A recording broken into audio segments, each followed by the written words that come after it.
année, il y a eu le même rituel au pied de l'épitaphe du 23 septembre.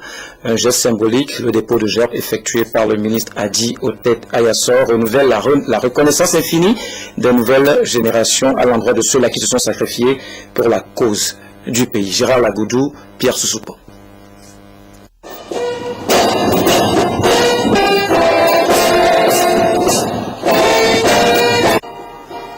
Il y a 40 ans, l'attentat de Sarakawa. La commémoration de l'événement est ici présidée par le ministre de l'économie et des finances, Hadi Otet Ayassor, qui représentait le président de la République. Prestation des chorales, dépôt de gerbes, puis sonnerie aux morts.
Pour la circonstance, autorités civiles, officiers supérieurs et hommes de rang se sont inclinés devant la mémoire de ceux qui ont laissé leur vie dans ce crash d'avion à Sarakawa. Une cérémonie sobre, mais hautement symbolique. Un devoir de mémoire en reconnaissance au sang versé par les illustres disparus.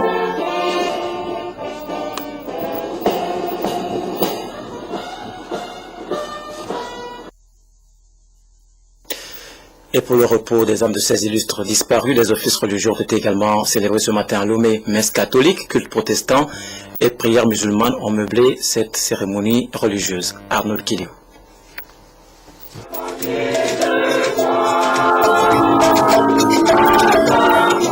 Le chef d'état-major général des forces armées togolaises, le général de brigade Abalo Katanga, entouré des forces de défense et de sécurité, ont prié pour rendre grâce à Dieu et implorer sa bénédiction sur le peuple togolais et ses dirigeants à l'occasion du 40e anniversaire de l'attentat de Sarakawa. Les FAT ont pour la circonstance honoré la mémoire des martyrs de Sarakawa. L'aumônier par intérim des forces armées togolaises, le père Germain Antoine Sachi, qui a officié la messe catholique, a invité l'assistance à l'humilité et à l'amour du prochain pour mériter le salut. En ce jour du 24 janvier, selon lui, les fidèles doivent avoir une pensée pieuse pour ceux qui sont morts pour la patrie.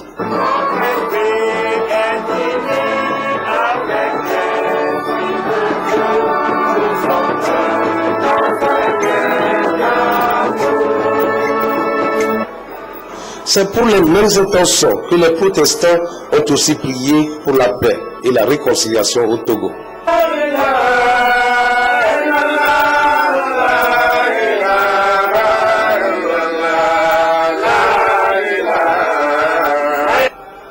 Aimer sa patrie fait partie de la foi. C'est en ces termes que l'imam Idriss Abdul Rahman a exhorté les fidèles d'Allah à cultiver l'amour et la foi en Allah. Ils ont prié pour qu'Allah guide les Togolais dans la paix et l'unité nationale.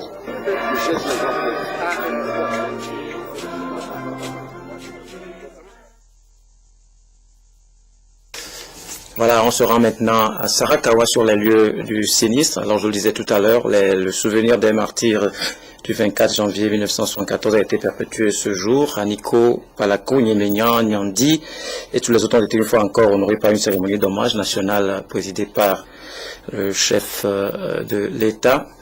Vous voyez là l'arrivée du président de la République sur les lieux.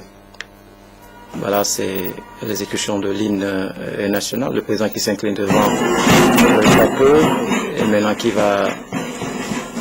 est en train de suivre les honneurs militaires et qui va saluer les différentes personnalités.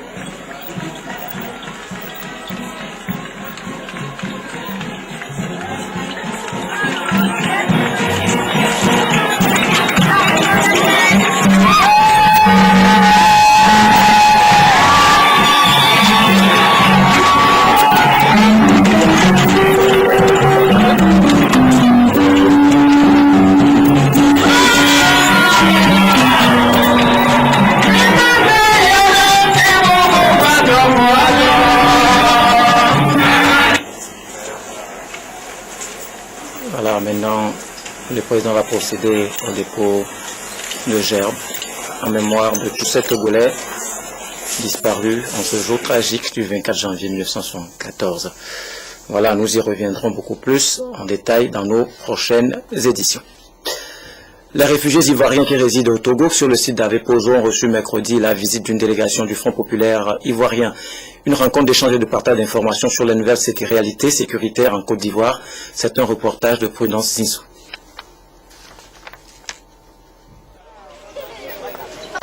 La délégation du Front populaire ivoirien FPI en visite officielle au Togo s'est rendue sur le site d'accueil des réfugiés ivoiriens à Avepozo.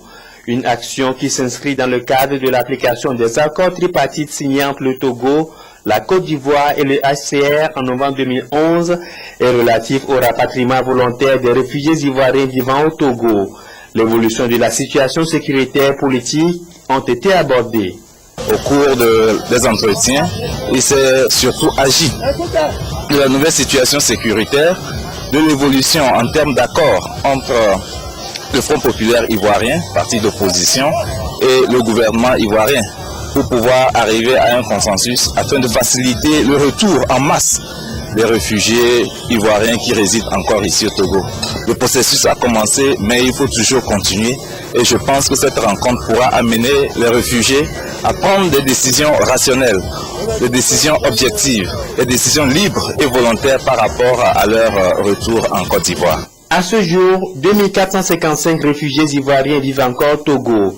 Pour la plupart, cette rencontre avec la délégation du FPI a permis d'avoir un aperçu objectif sur les réalités sécuritaires en Côte d'Ivoire et ils sont tous confiants. Nous sommes là depuis 3 ans. Nous avons voulu cette visite-là, nous avons beaucoup espéré. Pas parce que nous souffrons, mais quand vous êtes à l'étranger, qu'un de vos parents vient vous visiter, c'est une joie. Nous sommes très heureux. Le message est très vraiment appréciable, très content, très ému. Parce que du moment que mes parents même qui sont quittés dans le pays où il y a feu, sont venus ici apaiser mon cœur, nos cœurs, vraiment, je suis content. La délégation a également fait cas des pourparlers en cours avec le pouvoir dans le sens de l'apaisement.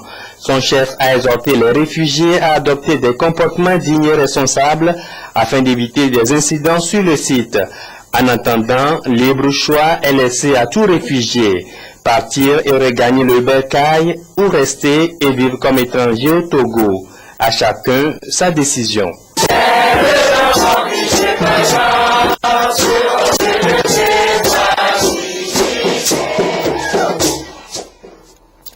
Nous retournons dans la COSA où le ministre de l'Enseignement technique, de la formation professionnelle et de l'industrie a fait le tour des établissements scolaires relevant de son ressort.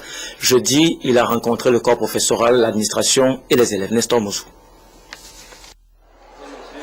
Dans la préfecture de la COSA, inspecteurs, directeurs, conseillers pédagogiques, professeurs, personnel administratif, comité des parents d'élèves des établissements de l'enseignement technique se sont donné rendez-vous au centre régional de l'enseignement technique et de la formation professionnelle CRETEF Pékara pour rencontrer leur ministre de tutelle. Chaque année, le ministre entreprend une tournée de ce genre pour échanger avec ces différents corps dans l'optique d'atteindre de bons résultats dans l'évaluation des élèves. Je les ai invités à ce que tout le monde fasse une pause. Il faudrait que nous nous sacrifions pour nos enfants. La satisfaction morale de base, parce qu'il faut que nous soyons responsables. Quand on vous confie un enfant, il ne faut pas faire de lui un malheureux, pour son intérêt personnel. Il faut l'aider pour que plus tard, on ne regrette pas d'avoir fait échouer un enfant pour rien dans la vie. Donc je les ai calmés, on a essayé de faire tout le monde pour que le travail marche sans heure. C'est-à-dire qu'il faut que cette année, à terminer l'année en beauté. En dehors de la COSA, le ministre de l'Enseignement technique et de la formation professionnelle et de l'industrie s'est rendu aussi dans la Kiran, précisément au lycée technique de Kanté. Cet établissement, qui a ouvert ses portes il n'y a pas longtemps, ne dispose pas d'assez de filières. Le ministre Bourahima Diabaté, au cours de cette visite, a annoncé plusieurs mesures, dont l'ouverture très prochainement de la filière tuyauterie industrielle. Il a vu nos difficultés. On a discuté surtout du manque du personnel, de l'équipement, de certaines filières dans notre établissement. Et le ministre a été très attentif à nos doléances. Et nous croyons, comme il a promis, de trouver des solutions selon ce qu'il peut faire à son niveau.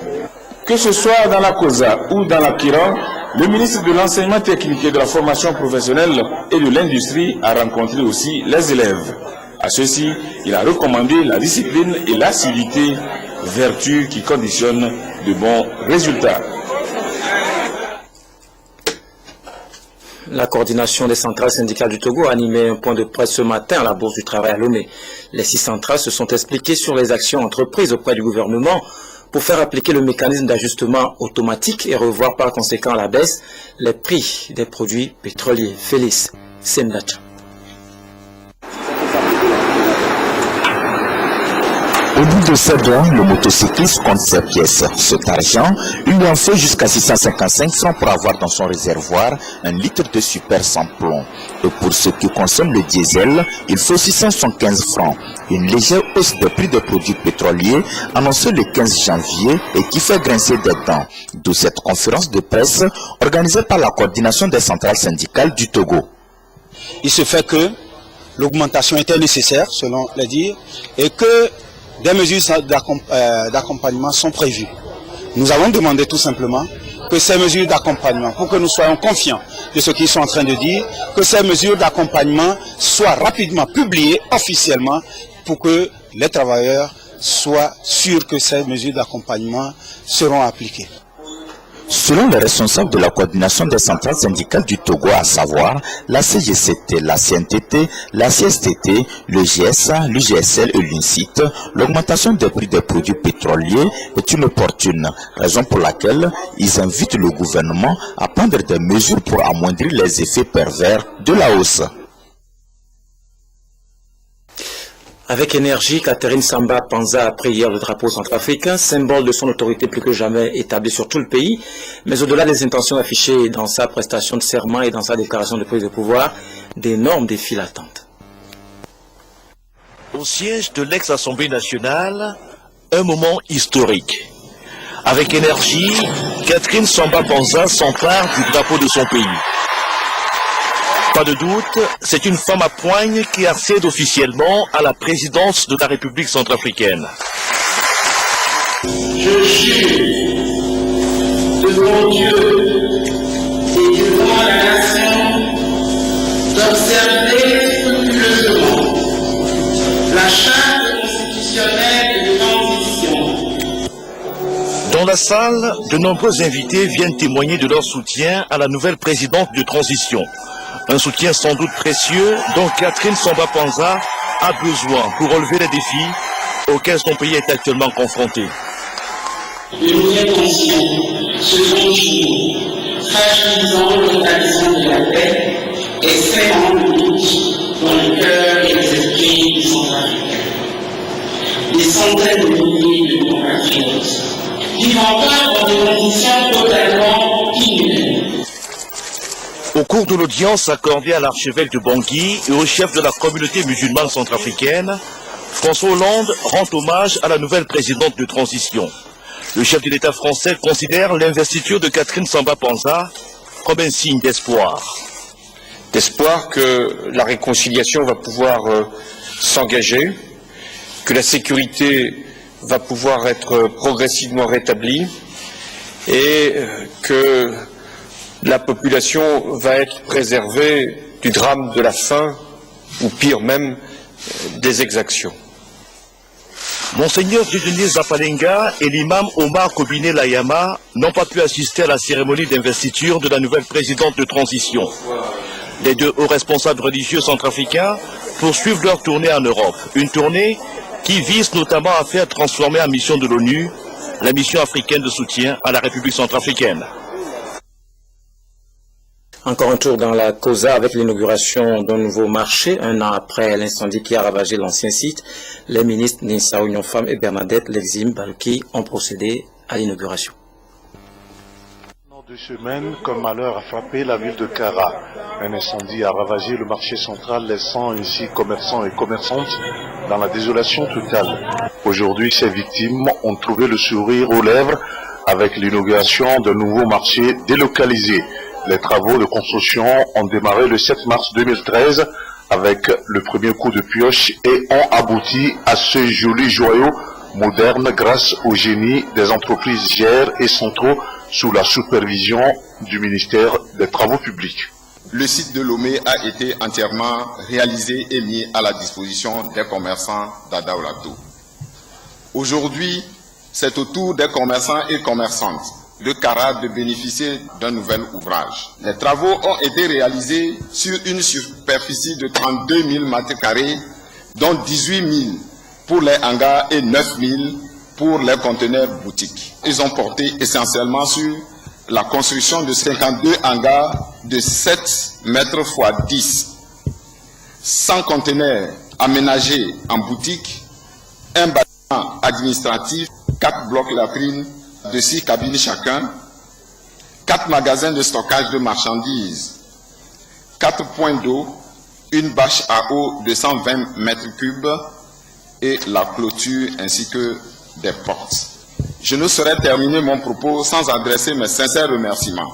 Tout d'abord au chef de l'État, son Excellence M. Faure Essozina Gnassingbé, qui a instruit, orienté et veillé personnellement de jour comme de nuit à la réalisation des travaux. J'invite donc tous les opérateurs économiques et toute la population à utiliser ces infrastructures et équipements de manière judicieuse et relancer définitivement leur activité commerciale dans la quiétude et la sérénité. Le gouvernement reste à votre écoute et vous souhaite une bonne chance et plein de succès à vos activités quotidiennes. 2,41,737,268 francs CFA, c'est le montant financé par l'État togolais appuyé par la Banque africaine de développement BAD. Les populations victimes par la voix du préfet de la COSA, le colonel Akali Hemou Badibaou, et de celle de la directrice des régies des recettes du marché de Kara, Madame Kinaou Toutom Na, considèrent ce jour comme un jour rêvé qui est enfin arrivé, raison de témoigner leur reconnaissance au chef de l'État Faure Essozina Gnassingbé. Le groupe EcoBank Togo a accompagné le gouvernement en offrant un camion des sapeurs-pompiers. Il n'y a pas pire danger pour les économies que le feu. C'est pour contribuer à accroître les capacités de réaction des sapeurs-pompiers face aux incendies que nous avons décidé d'offrir à la cellule en charge de la gestion des dons un camion incendie d'une valeur de 50 millions de francs CFA, armement compris. C'est un véhicule de type Camiva de marque Renault conçu pour les interventions en milieu urbain. La coupure du ruban et la visite des locaux ont mis fin à la cérémonie inaugurale. La Banque ouest-africaine de développement BOAD vient d'accorder des financements à 2 sociétés partenaires. C'est un reportage de Christine Petit-Kelt.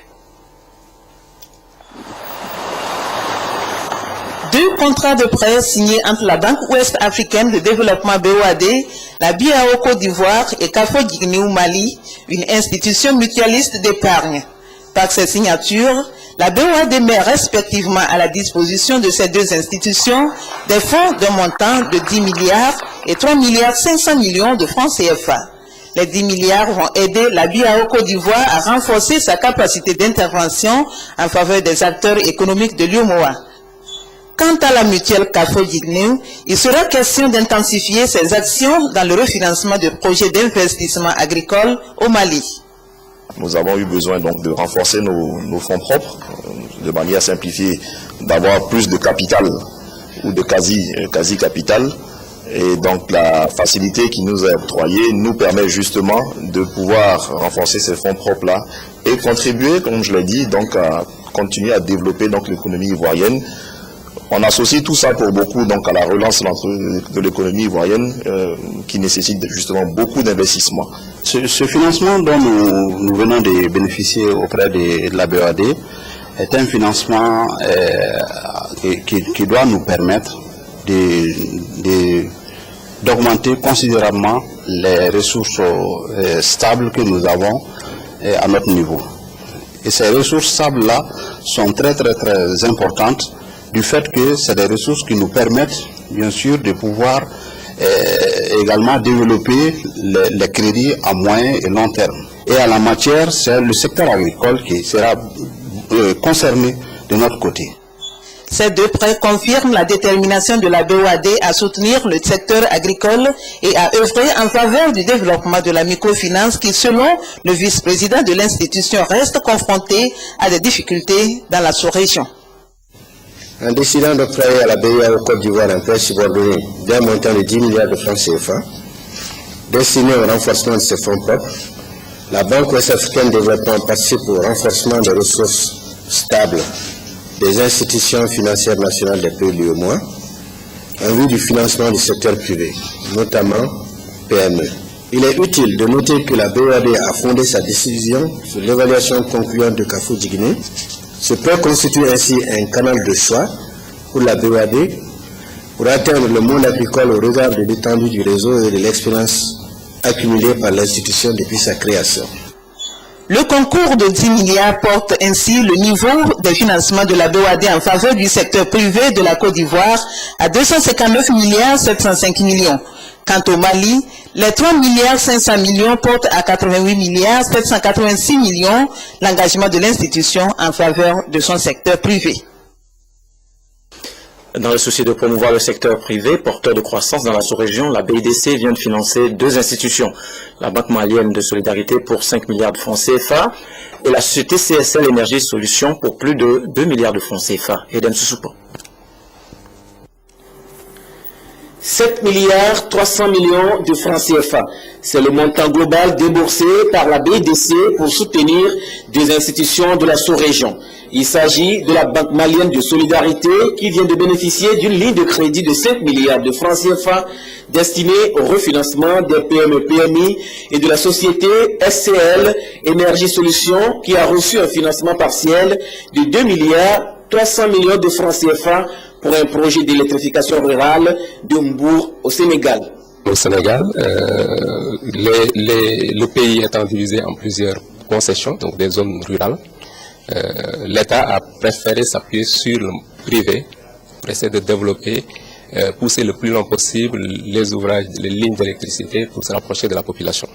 Nous, on s'est intéressé à la concession de Mbour qui est à 80 km de Dakar, de la capitale, qui est sur la petite côte, c'est vrai qu'il y a un fort potentiel compte tenu du fait que Mbour est une station balnéaire, mais il y a tout autour un certain nombre de localités qui sont dans le monde rural, qui peuvent bel et bien exploiter le tourisme, qui peuvent exploiter l'agriculture, qui peuvent faire des activités de transformation des produits agricoles, mais qui n'ont pas d'électricité. Cette ligne est la deuxième que la BIDC vient de nous accorder, destinée exclusivement aux petites et moyennes entreprises pour la couverture de leurs besoins d'investissement dans le domaine de l'équipement industriel, dans le domaine de l'acquisition d'équipements lourds, d'équipements de transport. Comme vous le savez, nous sortons d'une crise très importante qui a mis l'économie en difficulté. La BDC s'est engagée à apporter son concours financier à ces deux institutions dans le cadre de ses objectifs de financement et de soutien du secteur privé, conformément aux orientations de son plan stratégique 2010-2014.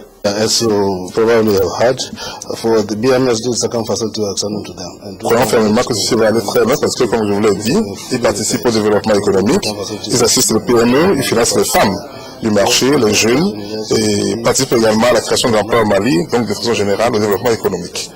Le deuxième accord de paix qui a été fait, c'est dans le secteur de l'énergie électrique, notamment pour l'effectuation des zones rurales, et comme je vous l'ai dit, ils participent également donc à un développement communautaire et pourront essayer donc de mettre en contact, de lier près de 111 communautés au réseau national. L'objectif de ce financement est de lutter contre la pauvreté en relevant le niveau de vie des populations des pays bénéficiaires. Le canton d'Aflao-Sagbado est doté ce jour d'une agence Ecobank. L'inauguration a été doublée de la remise des lots de la campagne Gagner Gros avec Ecobank Togo. Plus de détails avec Vincent Pouvel et Soram Théotéo.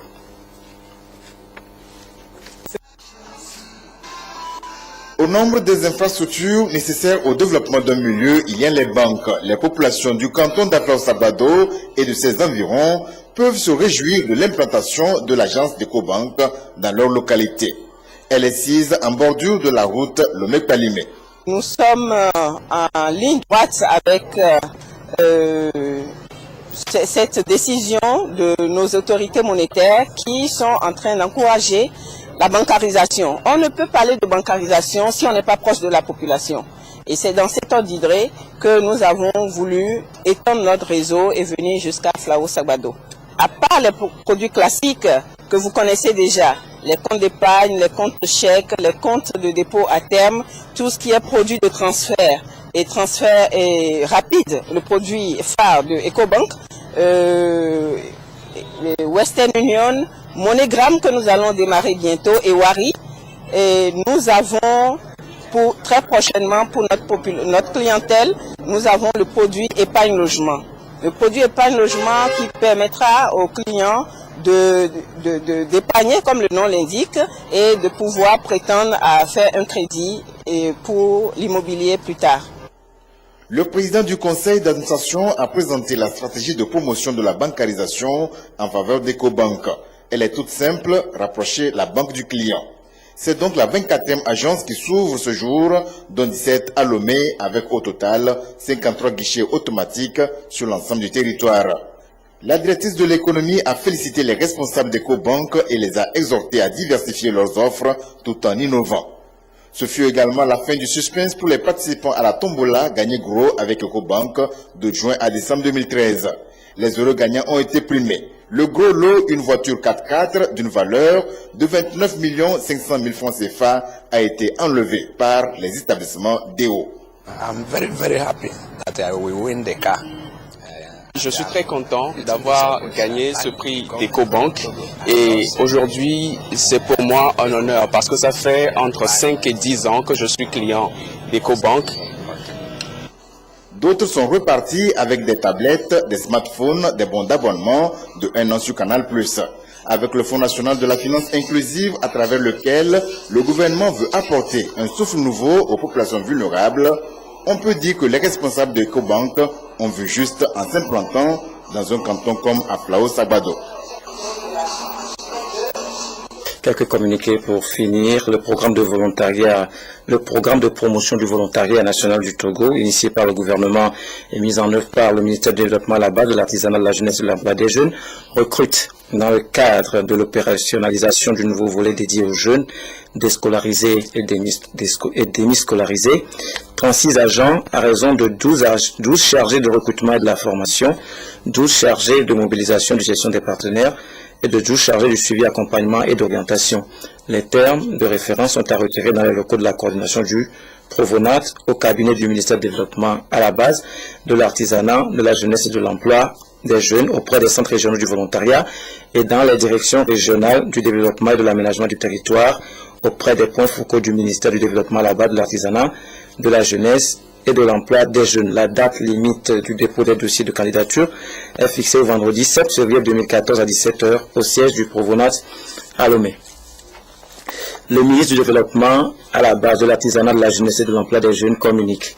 Dans le cadre de la mise en œuvre de son projet appui à l'insertion socio-professionnelle des jeunes artisans dans toutes les préfectures de notre pays et extension à tous les corps de métiers porteurs afin de répondre aux attentes d'un plus grand nombre de jeunes nécessiteux, le département organise du 17 au 22 février 2013 des formations en technique d'organisation et de gestion d'entreprise ou d'activités génératrices de revenus à l'intention de 1000 jeunes artisans. Les détails sont à consulter dans le quotidien national Togo Presse. Le ministre de la Défense et des anciens combattants communique. Un concours d'entrée à l'école spéciale militaire de Saint-Cyr en France aura lieu les 4, 5 et 6 mars 2014 à l'école du service de santé des armées de Lomé. Il est ouvert aux candidats des deux sexes. Un concours d'entrée à l'école navale en France aura lieu les 4, 5 et 6 mars 2014 à l'école du service de santé des armées de Lomé. Il est uniquement ouvert aux candidats de sexe masculin. Un concours d'entrée au cours spécial de l'école de l'air en France aura lieu les 4, 5 et 6 mars 2014 à l'école du service de santé des armées. Il est ouvert aux candidats des deux sexes. Un concours d'entrée à l'école des commissaires des armées en France aura lieu les 4, 5 et 6 mars 2014 à l'école du service de santé des armées. Il est ouvert aux candidats des deux sexes. Pour tous les détails, veuillez consulter le quotidien Togo Presse. Merci de nous avoir suivis. À très bientôt. Une date, le 24 janvier 1974. Un sinistre, l'accident d'avion qui a coûté la vie à des officiels togolais à Sarakawa. Le triste souvenir de ce 40e anniversaire a été commémoré ce jour sur les lieux même du drame, cérémonie présidée par le chef de l'État. En Centrafrique, Catherine Samba Panza a prêté serment hier. Un premier ministre est attendu. Le prochain gouvernement a d'énormes défis à relever. En Égypte, le 3e anniversaire de la révolution, c'est demain. Une célébration sur fond de tension. 3 explosions ont eu lieu ce vendredi dans le pays. Elles ont ciblé les forces de sécurité.